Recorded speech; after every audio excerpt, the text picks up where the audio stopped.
Welcome to the Love Lessons podcast, a space for you to invest in your most important relationships 20 minutes at a time. Welcome back if you're joining us from the last episodes, and if it's your first time with us, we're so glad that you're here.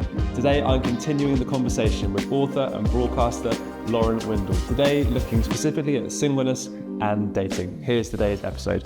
There's a couple of 2 or 3 words I've recently learned about dating, which I'm sure, I know you're kind of an expert on these types of things. Can I just ask you about what they mean? One is breadcrumbing. I think breadcrumbing's like particularly mean. I think it's actually, most people will know what ghosting is, right? That's where you're talking, and then you're gone. Like a ghost, you're gone. And that person doesn't understand why you've cut off contact, why you're not responding to them anymore. I think this is meaner, right? Because this is when you're speaking to somebody and they give you just enough to keep you on the hook. So it could be that, you say, oh, haven't heard from you a bit, so I assume we're not meeting up. And they're like, oh, no, sorry, it's just been such a long week, coming back to you next week. Or, oh, you looked so great that day. And it's like, hang on, they've been giving me definite signals they're not interested, but then they just do a little something and I'm like, okay, I'm still here, just in case. It sounds like maybe something's about to kick off, and it never quite does. And that is, from their perspective, likely to be an insecurity thing. You do it because you see someone as sufficient but not ideal. So you're like, I'll keep my options open. I'll make sure that they're always just a little bit on the hook. And then when I decide to, I can just reel them in. And that is incredibly selfish and incredibly mean, and hopefully not somebody who is an active, loving follower of Jesus would be doing.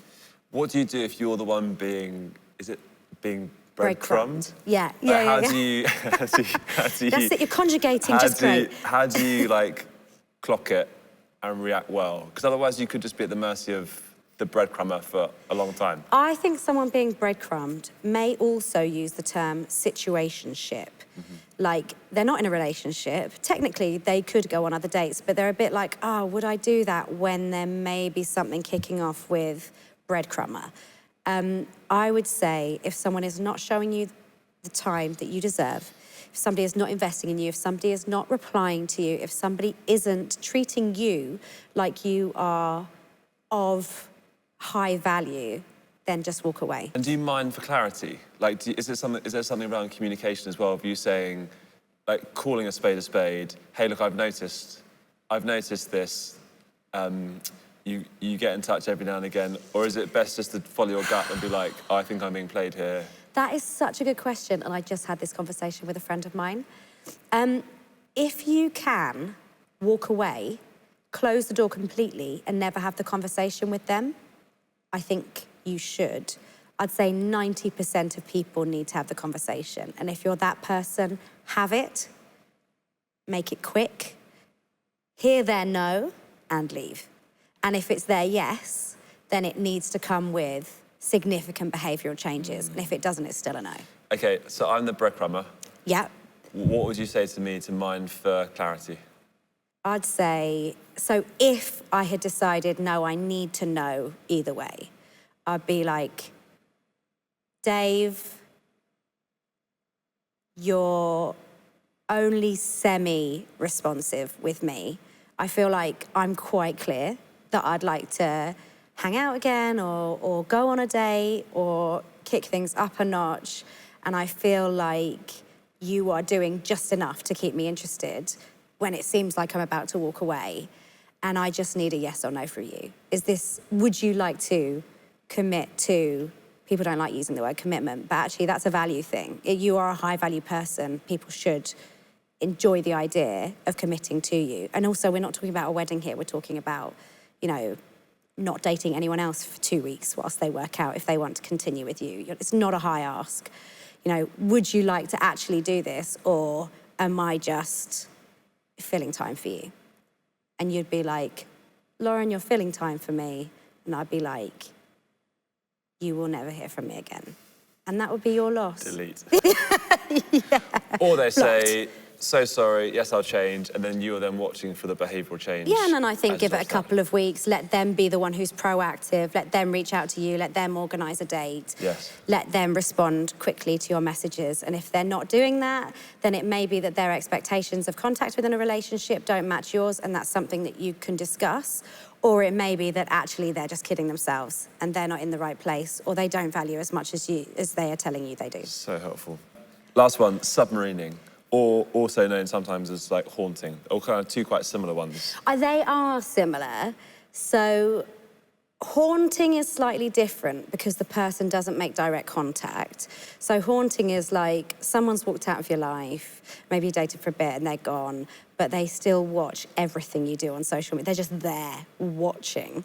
Whereas submarining is like they've gone, but every now and again, whoop, they pop back up to the surface again and you're like, okay, why are you back again? And that's usually like in between breakups or something like that. They're like, hi, me again. You know, should we go for a drink? And you're like, get back down underwater.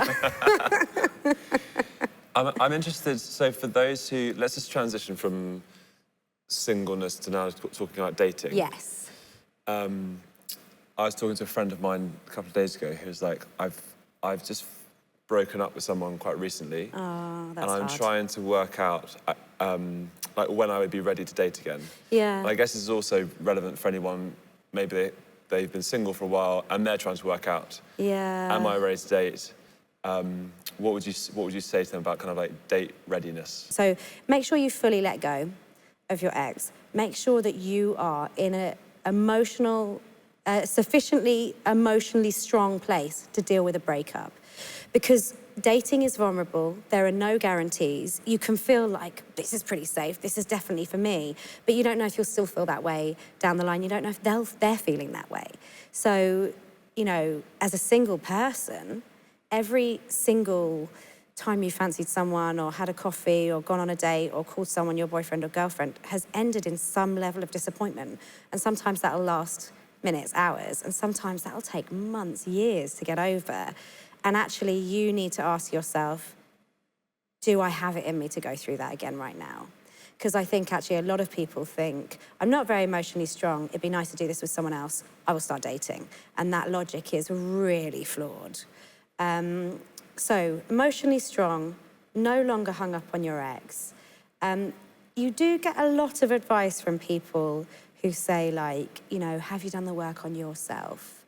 And actually, I think you don't need to be a fully formed, perfect person, because otherwise you're just taking a vow of abstinence, really. You're never going to get to an end destination. What you need to be is open to growth, really. And what that growth looks like, hopefully, will be between you and God. And that's a journey that you'll continue to go on as a single and as a married person, regardless of what your relationship status is. And I guess having like friends around you who can say to you, I'm not sure you're ready yet. Do you invite friends into the process? I think that in all aspects of life, if your friends identify that there's a problem, that is worth listening to. I don't think that that necessarily means you have to incorporate the changes that they're suggesting, but I think it is unwise to ignore the counsel of the people you've chosen to have around you, and hopefully the people around you are very, you know, thoughtful, caring, loving, have your best interests at heart, and they have got a bit of wisdom and they're speaking to God as well, so that there's lots of different checks and balances in place. But if somebody came up to me who I cared about, or multiple people in my friendship group came up to me and said, look, we've noticed this, whether I agree with them straight away or I feel defensive or not, I would really want to take that seriously. Yeah. I love what you said about making sure that if you did enter a relationship, that you were emotionally kind of secure enough and ready enough that if it didn't work out, you would be okay. Obviously, it's difficult, but I guess perhaps it's the same with entering into like a dating app world, because like dating apps can be helpful. That I guess if the pool of options for you, for let's say if you're looking for a Christian guy. You can't just walk into a bar and pick someone. Well, even in London, I saw in the last census that there are 300,000 less guys in London than there are women. So you're already starting. So it's not just the church. You're already like living in London. You're already going. Yeah. And then it's like, oh, well, he needs to be a Christian. Yeah, yeah. And then you've got whatever other layers you want to add in that. So so I can see how dating apps would be helpful, but they must also be like, not brutal, but like, Well, could kind be of brutal. brutal, is that the right word? There's no way of avoiding the fact that you're running on looks on a dating app. We can kid ourselves and be like, oh no, I really read what he or she writes.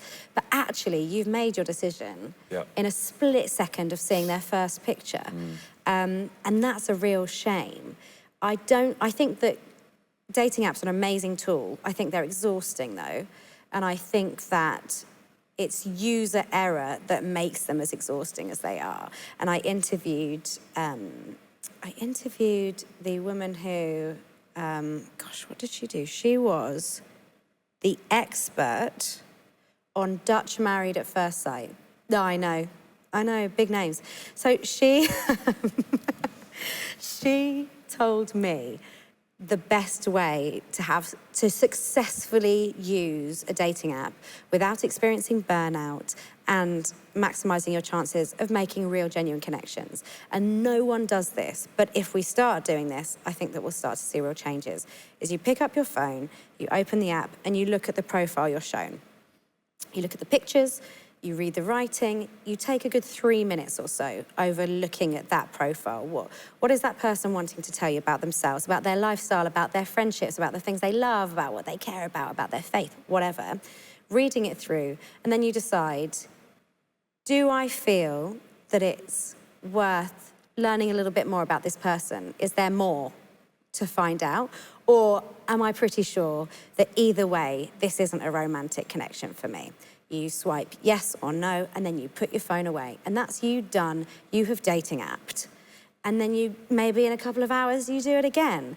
But you don't swipe more than one person at a time. And you give them your real full attention. You honor what they're offering, which is, you know, it's no small thing to write those notes and put up the pictures. And I get that people do it increasingly flippantly these days, but there are real people on the other side of that, a lot of whom really want a deep and lasting connection, particularly, hopefully, on the Christian dating apps, or when you're on a mainstream dating app and you've filtered for faith, so you're seeing Christians. Hopefully, they've got really, good intentions, and they really want to meet amazing people, and I think that we need to pay that some respect. So, you know, also, you are statistically far more likely to say yes to the first person you see. And then from then on, you get into sort of decision-making fatigue and a rejection mindset. If you see someone and they're the first person, and then they ran a study, and then they show you that same person 20th, you're far more likely to say no to them because you're just tired. You're just tired. So actually make every person you see the first person you see. So I like what you said, there's something about kind of the value of dating apps, or the value, the honor you give.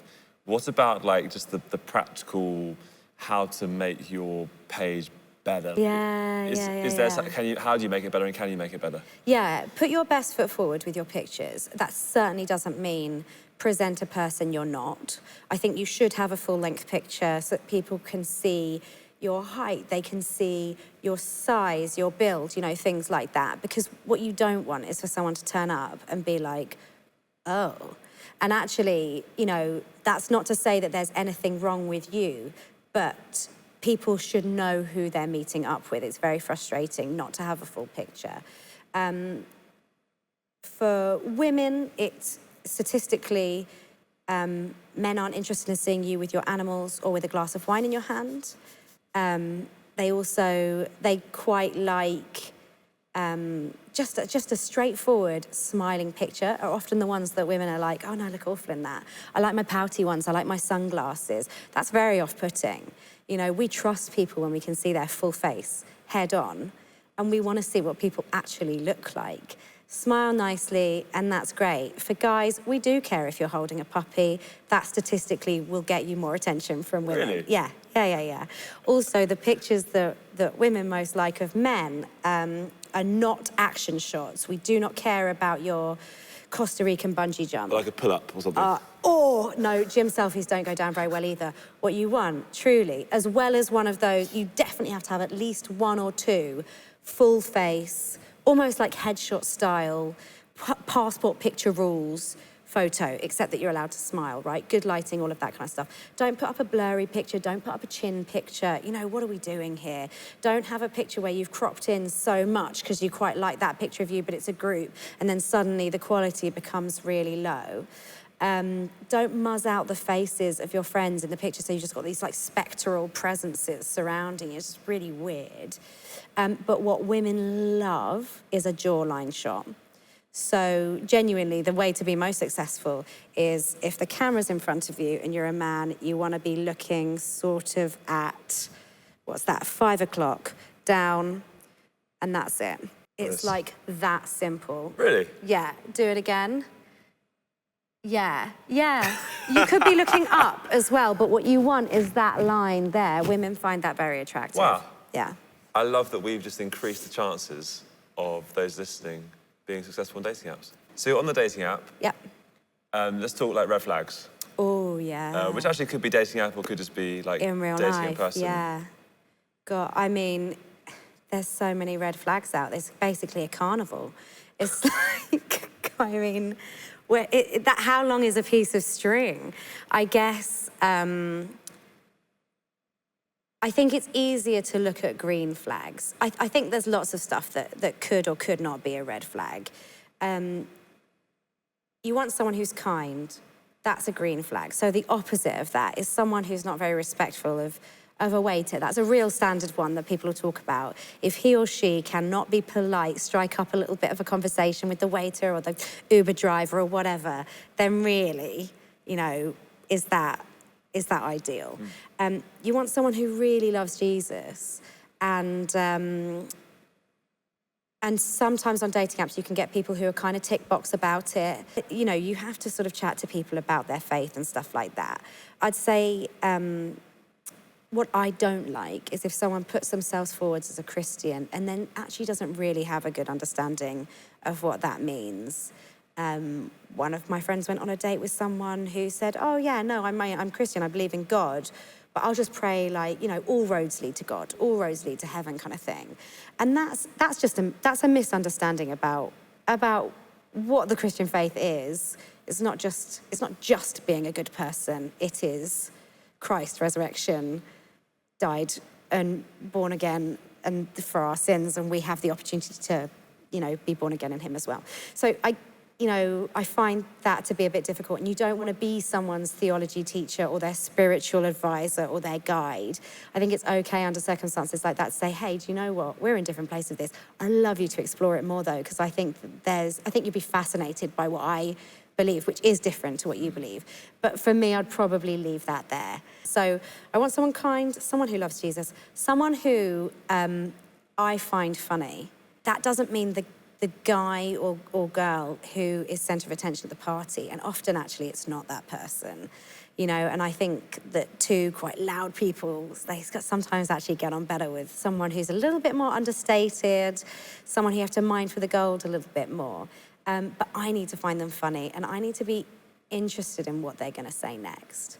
And I suppose the last thing would be somebody who wants to grow, wants to learn, who doesn't shut down opposing opinions, listens as well as speaks, you know, that kind of thing. So if I feel someone's bulldozing over me, if they claim expertise that isn't theirs, if they don't seem to respect where and how I've formed my opinions, or don't even take the time to ask, then that's not my guy, you know. And for a man, I think the same. That's not your girl either. So, yeah.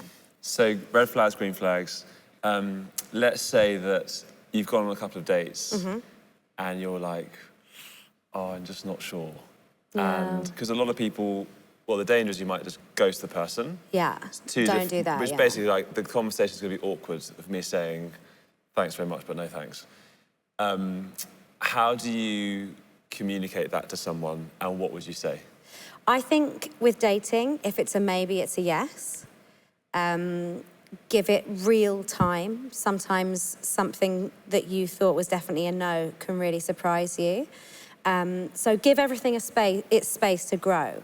I think men in particular can come off really badly on a first date, so do give it a second. the number of men who do not ask questions. That's the first, when I speak to one of my female friends, if there's a group of girls having coffee and one of my friends says, oh, I went on a date with someone, you know, he was great, blah, blah, blah. One of the things that always comes up, either someone will ask her or she will just announce it, he didn't really ask me any questions. And that's a real shame, you know? And actually a lot of women can feel like they're just sitting there like Parky, just mining for information and just hearing another story about your, you know, whatever it is, sort of consultancy you do. And actually what they want is just for you to go, but hang on, we've talked loads about me. Tell me what gets you fired up. What are you passionate about? You know, if someone asks good questions, that's so encouraging. And actually it just means you enjoy their company so much more.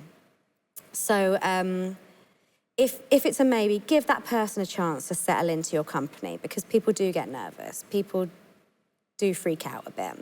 And then I think also it's really important if you get to the point where it's been a maybe, it's been a maybe, it's been a maybe, and now you're like, I do now have clarity, feel peace over the idea that there is not that romantic connection between us. Do not ghost them. Be respectful, be clear, and just say, look, I've loved getting to know you. The more I've gotten to know you, I think it's confirmed for me that what I feel towards you is like so much fondness, but it's friendship. And actually, you need to go and find someone who has that attraction to you. And obviously, that's what I would like as well. Love that line. So much fondness, but friendship. Would you do that in person? Like, would you actively meet with them to tell them that face to face? Or is that like a WhatsApp voice note? Or is that a phone call? It's certainly not a text message, WhatsApp message, or email. So it's one of those. But I think which one comes down to the length of time that you've been seeing that person. I think it's very easy to do too little, but it's quite hard to do too much in a situation like that. And I think if the other person's like, oh, well, you didn't really need to come round to tell me that, then actually that's better than them being like, well, why would he text me that? You know, like I think it's better to over-honour someone than to under-honour them. And so if you're unsure, do more. That's what I would say. Lauren, is there anything final that you'd like to say to those listening? Gosh. Anything you want to encourage or say to those watching in, listening in? I think being single is amazing, and we really forget that. And to go from being single to being married is to trade the perks and challenges of being single for the perks and challenges of marriage. And we can really do, as single people, we can really do married people a disservice, because we can be quite dismissive of the problems that they have, because you're like, well, at least you've got someone. At least you're not here out there on, you know, Salt or Christian Mingle or whatever. You know, you don't know how difficult this is. You should be grateful. When really, you know, marriage is incredibly hard. Particularly if you're not communicating well at a stage or whatever. And there's space for everyone to acknowledge those challenges and those perks of both of those situations. But most people will be hoping for a relationship. The majority aren't committed and content with singleness for the rest of their life. They may be content with singleness for now, but a lot of people want a relationship. And I think it's really important to know that no one can promise you anything. Anyone who's like, buy this book, listen to this podcast, here's my 5 tips to get you married, it's cruel, actually, because they're trading off of something which is such a deep desire in people's lives. And I cannot guarantee that anyone is actually going to find that person, although statistically a huge number will. But actually, what I think it's important to know is that if you're staying close to God, if you're keeping Jesus central in your life, and if you're following the track that he's taking you on, whether you end up getting married or not, at the end of your life, you will never look back and regret that decision. And that is, you know, it's not that you don't have love. You have the love you need, but it would be lovely to also have a sort of physical partner here on earth as well. but it isn't an essential part of being whole, loved, and feeling embraced within community. You know, Jesus, John the Baptist, Paul, they did it without wives, and my goodness, we can too, if that's where we end up. Lauren, you've written this amazing book, Notes on Love, but there's a sequel that's now out. There's a new baby. Tell us about the baby that has... It's come out of the delivery room. It's out of the delivery room in the world. Came out on the 8th of March. 8th of March, International Women's Day, International which Women's is Day, March the 8th. Big staple in your calendar. Tell us about the book and what's it called?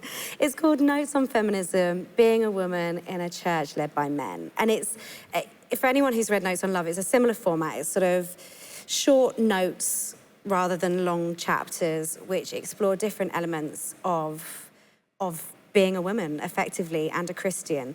And I think what I saw when I started speaking to people about Notes on Love is that there were people who were single who felt so hurt by that, by the way the church acted around that and things like that, that they ended up leaving sometimes the church, sometimes their faith entirely. And that, to me, that's the crisis. Similarly, you know, with so much kind of pressure on women to get involved in this feminist movement, some of which a lot of women really identify with, some of which some women don't. But there are people who think that in order to champion women and be a feminist, they can't also be Christian. And I just want to make it really clear that Christianity, God, is not a God who pushes down and subjugates and silences, but actually you can be a feminist and someone who loves women and also a Christian. And actually, like, the way Jesus treated women was with just unprecedented levels of dignity and respect. And I'd love it if that was a little bit more publicized, that people didn't think it was either or, but they found a way to see the similarities and the ways that they overlap. Love that. Notes on Feminism. Very, very exciting. So glad that you've written that. It sounds like a real key piece of work. Thank you. Lauren, would you be willing to pray for us, those listening, just as we kind of wrap up the conversation, singleness, dating? That'd be okay? Absolutely. Thank you so much. Lord, thank you so much for each person listening to this. Thank you that you have something that they want to take away from it. And I pray that you would just imprint that on their hearts, that you would be speaking to them about it. Lord, I just pray for hope and healing where there's been disappointment.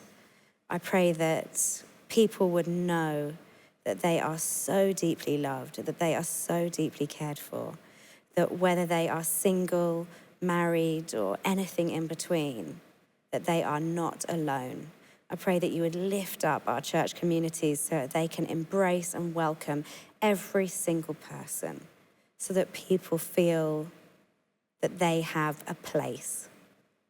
Yeah, Lord God, we just pray that you would be speaking to the desires of our hearts, that you would be working, that no one would feel lost or forgotten in you. Amen. Amen. Lauren Windle, thank you very much indeed. Thanks for so having fun me. to hang out with you. Thank you so much for joining us at the Love Lessons podcast. We look forward to seeing you in the next episode, where I'll be sitting down with author and lead pastor of New Life Fellowship Church, Rich Velodas.